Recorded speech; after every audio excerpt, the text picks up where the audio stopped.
Muhammad ibn Abdullah wa ala alihi wa sahbihi wa man walah la hawla wa la quwata illa billah. Alhamdulillah kita pada saat ini masih diberi kesempatan oleh Allah Subhanahu wa taala untuk bisa menghadiri rutinan pengajian setiap minggu sore dan mestinya sekarang untuk saat ini digantikan oleh guru kita Al Habib Alwi Al Idrus, tapi tadi nelpon mendadak beliau tidak bisa hadir karena ada acara yang berbarengan. Nah ini mohon maaf, seperti biasanya kita lanjutkan untuk Intisarul Amr sampai menjelang jam 5 insya Allah. Dan Alhamdulillah kita pada saat ini sudah masuk ke bulan yang mulia, bulan Ramadan. Sudah tanggal berapa ini? Tanggal 3 ya. Kamis, Jumat, Sabtu, Ahad. Tanggal 4 sudah 4 hari insya Allah. Dan kita sudah 3 hari puasa. Dan insya Allah nanti kalau sampai maghrib berarti kita sudah menyempurnakan 4 hari. Berarti bulan Ramadan sudah kalong 4 hari, tinggal 26 hari lagi. Waktu sangat cepat sekali, kalau kita tidak menggunakannya dengan sebaik-baiknya kita akan kelewatan. Ya, akan kelewatan. Kalau kita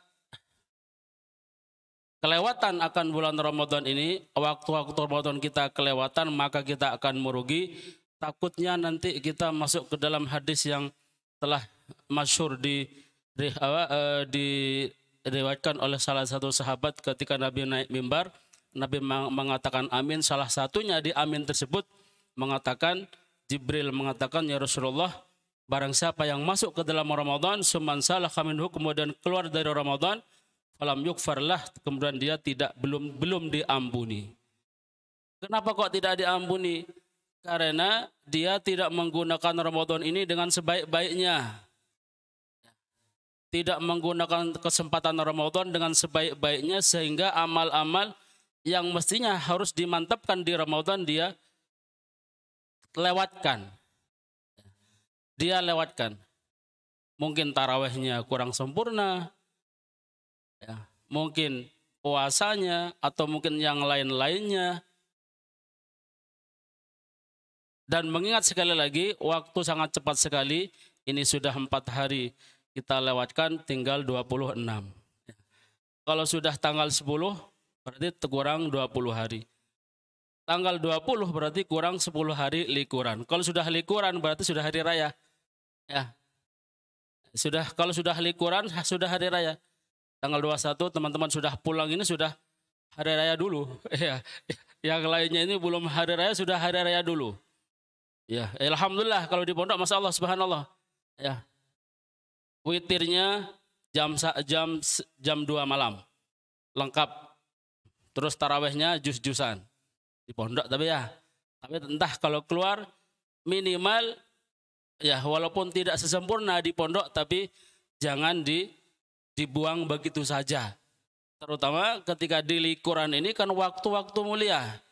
Ya, ini waktu-waktu turunnya Lailatul Qadar.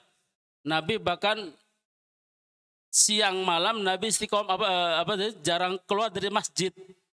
Nabi selalu i'tikaf dalam masjid.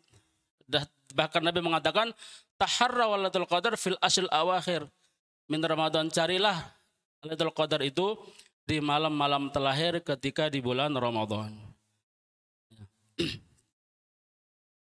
Kemudian nambah sedikit, disebutkan di dalam salah satu kitab tentang masalah Ramadan. Kenapa sih manusia ini kok disuruh puasa? Ya.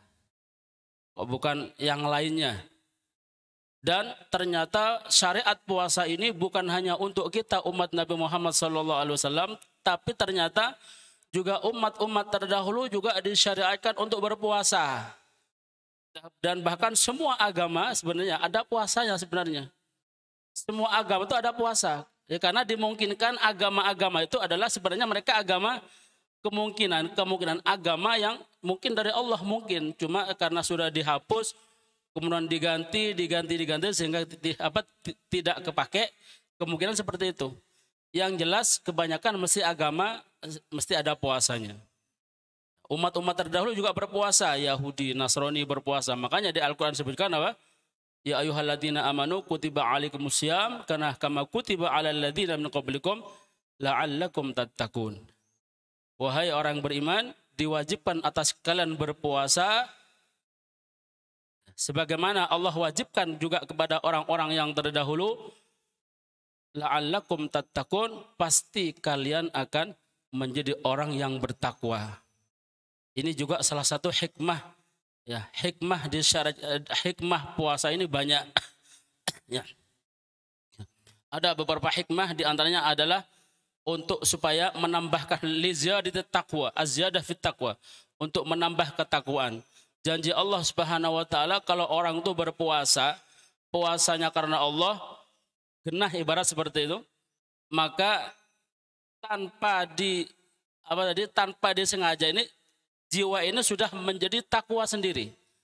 Jadi ketakwaannya ini lebih dari yang sebelum puasa. Bisa jadi kemungkinan kalau sebelum puasa, misal melakukan satu maksiat mungkin dia gampang begitu saja. Tapi ketika dia berpuasa, ada sedikit khawatir terhadap maksiat yang dilakukan. Ketika dia melakukan sesuatu yang dilarang, aduh saya puasa.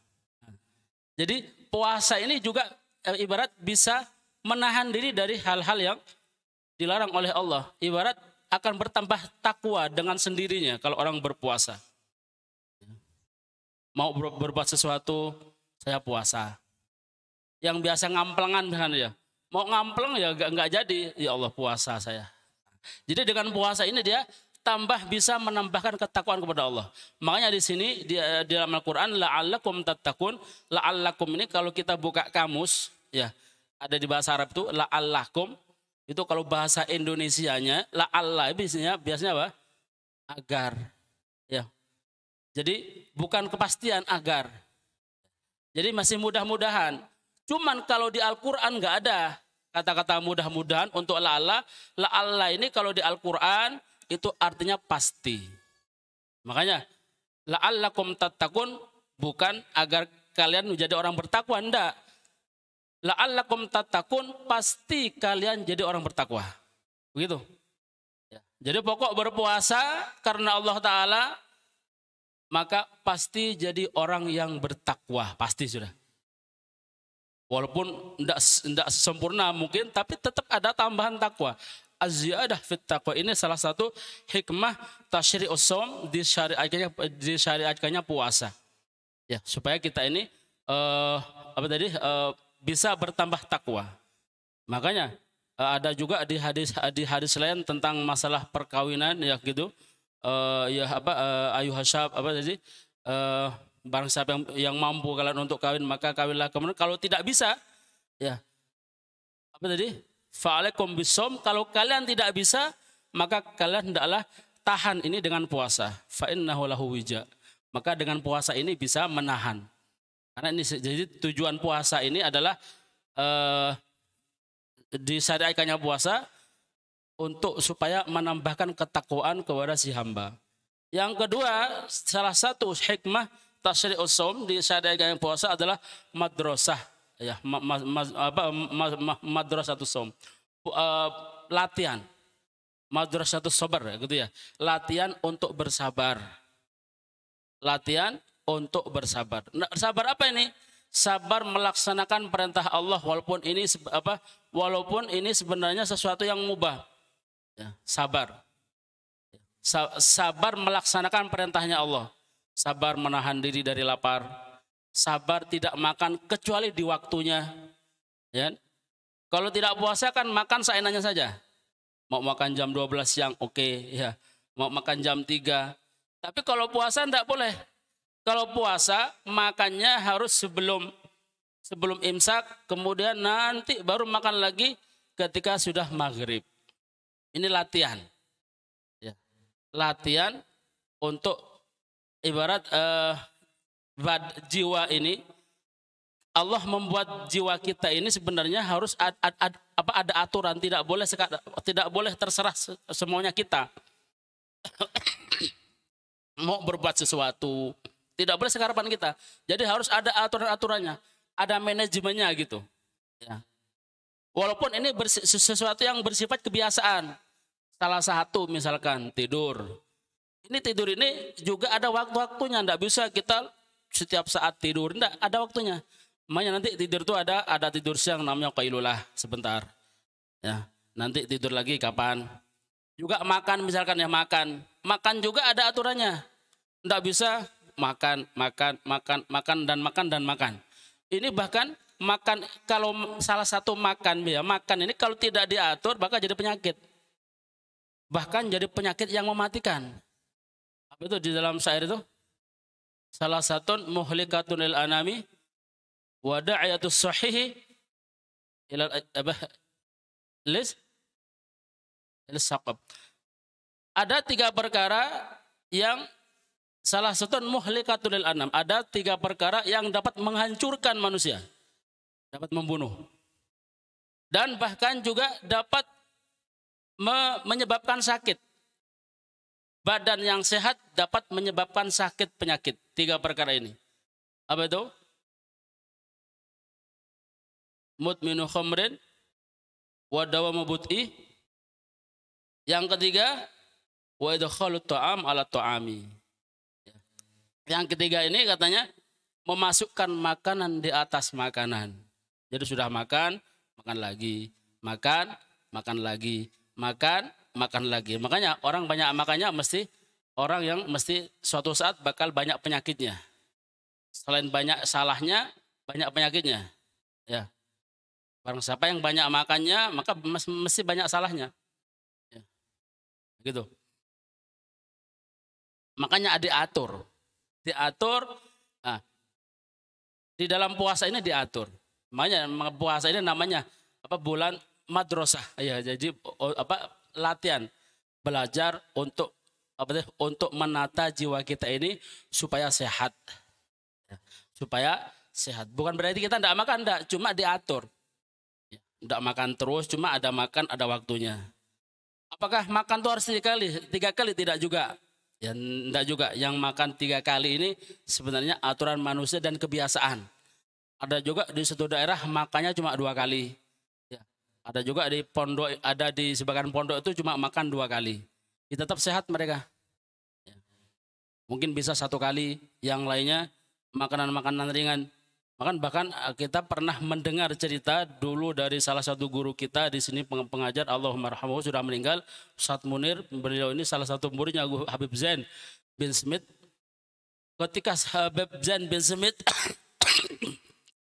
dikasih tahu tentang pola makannya orang Indonesia, santri. Jadi dulu ketika awal-awal santri dari Indonesia datang, ditanya makan berapa kali? Makan 3 kali. Semua iya, semua ulamanya semuanya. Bahkan kalau ulama itu kayak seperti diceritakan.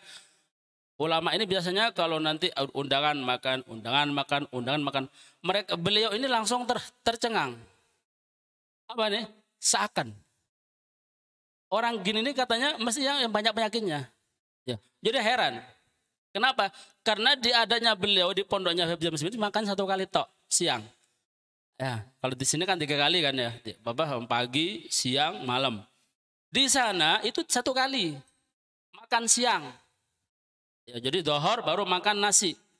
Ya, makan yang yang mengandung zat besi itu yang menguatkan itu makannya dohor.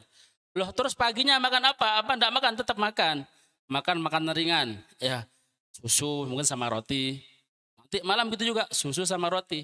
Cuma siangnya tok makan. Jadi makannya cuma 1 kali. Justru yang semacam ini katanya yang lebih menyehatkan. Ya, makanya ulama-ulama asal ini ya umurnya panjang-panjang juga, jarang penyakit. Coba kalau di sini Indonesia ya, Indonesia ini kebanyakan banyak penyakit. Santri, kemudian ngapunten ya, misalkan ada ustadz, ada kiai, banyak mereka ini kadang-kadang meninggal tidak sampai tua, itu kadang-kadang sudah penyakitnya luar biasa banyak, komplikasi. ya penyakit ini, yang kolesterol. Ya. Kenapa? Ya kemungkinan makanan tadi. Ya, wes makanannya keras-keras, banyak lagi dan sering lagi. Wah ini membunuh. Ya, membunuh. Pagi gole, siang, waduh semuanya. Pagi ikannya gole, terus apa nih? Siang sama kerengsengan, terus malam nanti apa kebuli dan semacamnya. Sebulan ya out sudah. Ya. Terus apa enggak boleh? Boleh, tapi sesaat. Dan sekali lagi dikatakan makanan terbaik itu adalah makanan suatu kaum itu adalah makanan yang tumbuh di daerah itu sebenarnya. Allah Subhanahu wa taala ini menciptakan kita di Indonesia ini ya. Terus iklimnya iklim agak dingin, kemudian makannya banyak sayur-sayuran. Sebenarnya ini yang paling banyak, yang paling sehat ini yang menyehatkan. Tapi kadang-kadang kita lupa ya, sayuran dibuang, mengutamakan makanan-makanan luar negeri, ya Timur Tengah, yang kambing-kambingan. Ini orang semacam ini biasanya tidak lama, setahun 2 tahun seterusnya kumat. Kenapa? Akibat dari makanan. Ya, bukan berarti tidak boleh ya, ada hal kita makan, cuman yang diperbanyak adalah makanan yang tumbuh di daerah itu sebenarnya. Kalau kita ini di daerah kita tumbuh makanannya ini ya makanan-makanan yang apa hijau-hijauan, berarti ya seperti itu.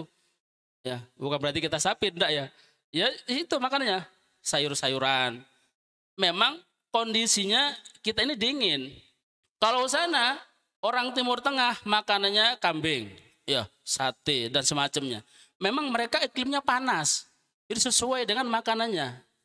Kalau di sana makan sayur kelimprek mereka. Kenapa? Enggak cocok. Ya, gitu. Bukan enggak boleh, bukan enggak boleh.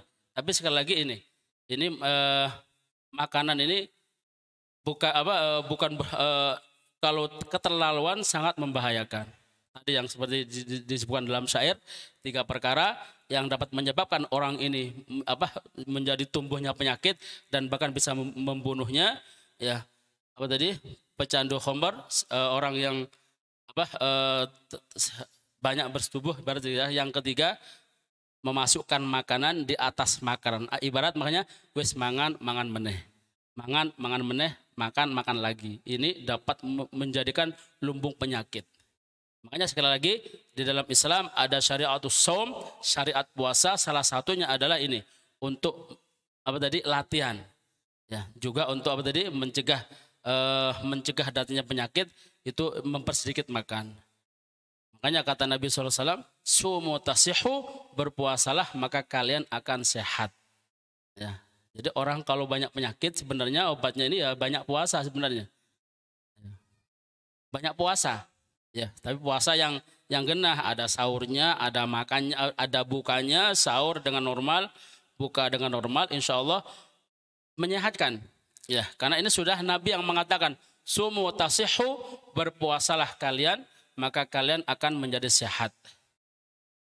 Kemudian yang ketiga, salah satu hikmah daripada disyariatnya puasa adalah qahri aduillahi asyaitan, untuk mengalahkan musuh Allah yang namanya syaitan atau iblis.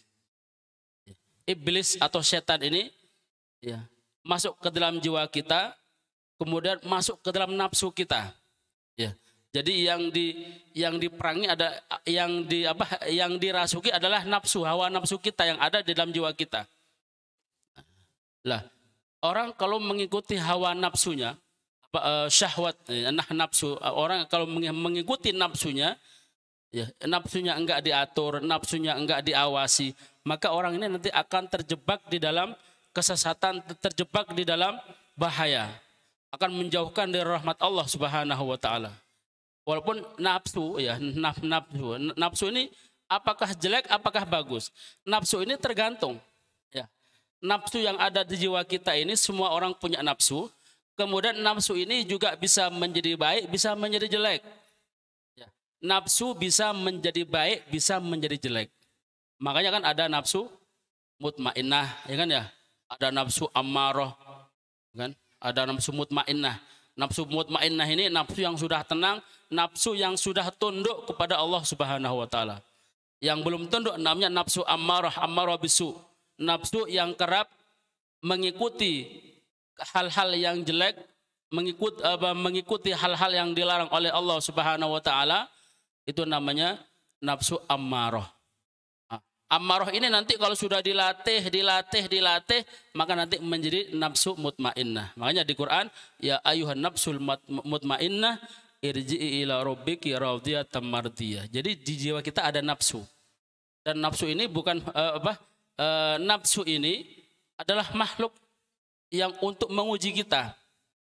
Lah, nafsu ini banyak nafsu ini banyak tentaranya. Ya.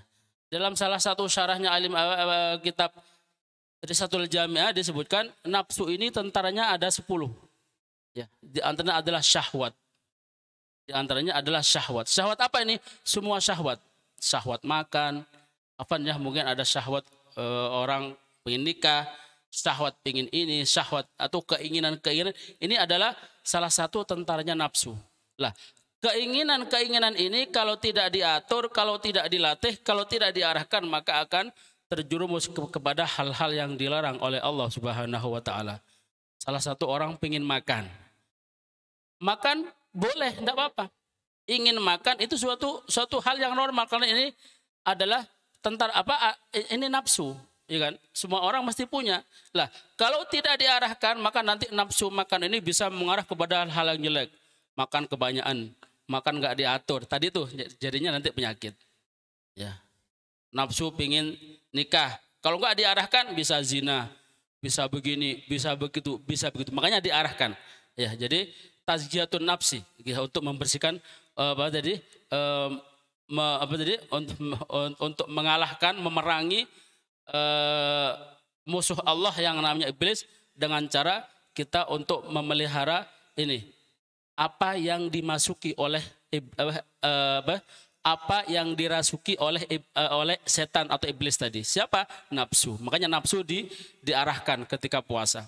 Nah, untuk mengarahkan nafsu ini, makanya yang terbaik adalah nafsu ini diarahkan untuk supaya tidak banyak mengkonsumsi makanan.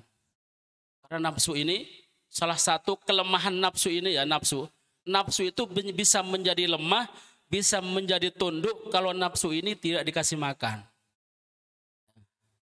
Nafsu ini ya salah satu makhluknya Allah Subhanahu wa taala yang Allah ciptakan, kemudian Allah setelah menciptakannya menanyakan kepada nafsu tadi, wahai nafsu, siapa engkau? Nafsu mengatakan, ana, anta. Ya. Jadi ketika Allah menciptakan makhluknya ini, ditanya, siapa engkau? Semua makhluk mengatakan, ya Allah, anta Rabbi, wa ana abduk. Begitu. Ya. Jadi semua makhluk mengatakan, ya Allah, engkau adalah Tuhanku, saya adalah hambamu. Kecuali satu, nafsu. Ya, nafsu. Bahkan setan pun, iblis pun sebenarnya mengatakan begitu. Antallah ana abduk, sebenarnya. Ya. Kecuali nafsu. Nafsu ketika diciptakan oleh Allah Subhanahu wa taala, kemudian ditanya, ya wahai nafsu, siapa saya?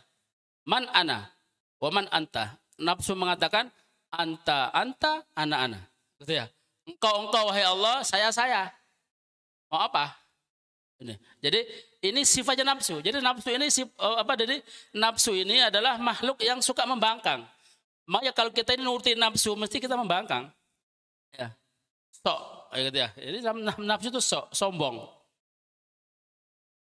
Akhirnya sama Allah Subhanahu wa taala untuk menundukkan nafsu ini, Allah taala nyuruh malaikat untuk dibakar nafsu ini 1000 tahun. Dalam kisah seperti itu. Dibakar 1000 tahun, kemudian dientas ini nafsu, tanya lagi, ya nafsu, siapa saya? Man ana wan anta. Dia tetap menjawab, wah ya Allah, engkau saya. Begitu. Terus suruh bakar lagi. 1000 tahun, berarti 2000 tahun dibakar. Dientas lagi. Tetap mengatakan kalimat yang sama, ya Allah, ana anta. Engkau, saya, engkau ya Allah. Akhirnya Allah SWT, jadi hukumannya dirubah. Sudah, wahai malaikat, ini nafsu jangan dikasih makan. Berapa? 1000 tahun. Lapar sudah nafsu. Jadi selama 1.000 tahun tidak dikasih makan, begitu lemasnya ini nafsu, kemudian dikeluarkan lagi, ya kemudian ditanya setelah 1.000 tahun tidak kasih makan, kemudian apa tadi ditanya, ya wahai nafsu, siapa engkau, siapa saya? Baru setelah ini nafsu langsung menjawab, ya Allah, gara-gara apa nih? Gara-gara lapar. Ya, gara-gara lapar nafsu tidak kuat lagi, kemudian nafsu mengatakan, ya Allah, engkau adalah Tuhanku, saya adalah hambamu. Anta Robbi, ana abduk. Makanya apa tadi? Supaya manusia ini bisa mengalahkan hawa nafsunya dengan mudah, diperintahlah untuk berpuasa. Makanya puasa ini adalah latihan untuk mengekang hawa nafsu. Ya. Dan sekali lagi hawa nafsu ini jinaknya kalau tidak dikasih makan. Makanya puasa ini sekali lagi dalam rangka untuk untuk mengekang hawa nafsu. Latihan mengekang hawa nafsu kita. Biar hawa nafsu ini tidak terlalu ibarat tidak terlalu liar. Karena sekali lagi nafsu ini tetap ada di dalam diri kita. Dan jeleknya nafsu ini punya tabiat apa? Yang saya sebutkan, jubilatin nafsu ala mamuni. Nafsu itu diberi tabiat kebiasaan untuk melakukan apa yang dilarang. Itulah nafsu. Jadi kita kan tidak tahu nafsu seperti apa, tapi di diri kita ada. Dan kita bakal tahu sifatnya. Bagaimana sifatnya? Coba. Kalau ada sesuatu misal, di foto misalkan ya ada foto ini, foto. Coba santri tidak boleh megang foto itu. Dari dulu ini sudah setahun foto ini, tidak ada santri yang pingin megang. Atau nggak ada santri yang pingin buka oposisi di dalamnya. Tidak ada. Dilihat dari dulu, ini fotonya Habib. Sekali ada larangan, santri tidak boleh delok di belakangnya foto. Wah, langsung apa nafsunya langsung gejolak. Tek, nafsu langsung ngomong, ono opo. Itulah nafsu. Kalau ente pengen tahu nafsu itu nafsu. Jadi yang kerentek itu nafsu. Ya. Pertanyaannya itu adalah dorongan nafsu. Ada apa ya? Ya. Nanti jam 12 bakal bangun. Mang kejar gak oleh. Didekati. Ya, apa sih gitu ya, takut. Gak enak dah. Suatu saat bakal buka itu. Padahal gak ada apa-apa. Ya. Kenapa? Nafsu. Ya, sama juga, makanya ada istilah aturan itu dibuat untuk dilanggar gitu ya. Ada seperti itu, naudzubillah min dzalik. Padahal enggak ya. Aturan dibuat untuk dilakukan. Memang gitu. Suatu perkumpulan atau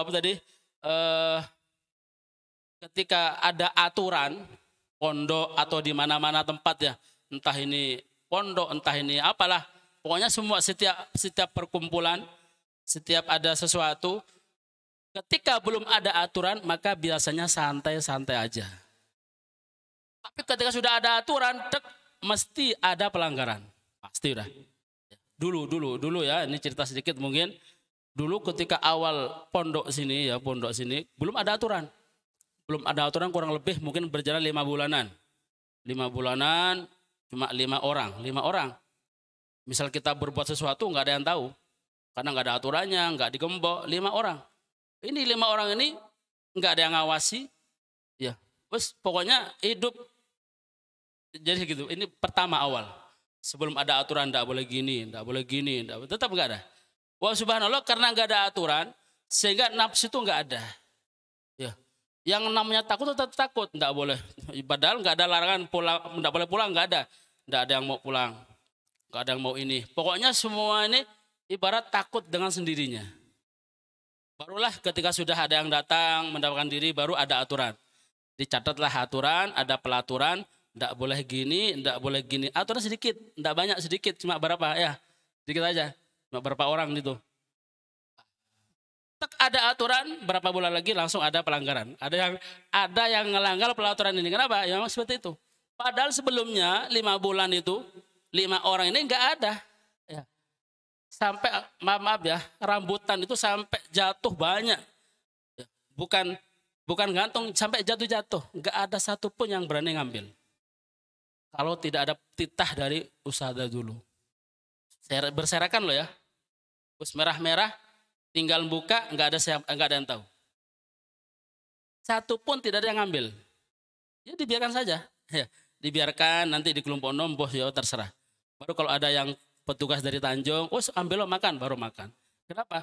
Karena tidak ada aturan sehingga nafsu itu enggak enggak ada hasrat untuk menentang. Jadi aman-aman saja. Gitu ya. Itulah baru setelah ada aturan baru ya. Ada aturan tambah ketat, jadi pelanggarannya tambah besar.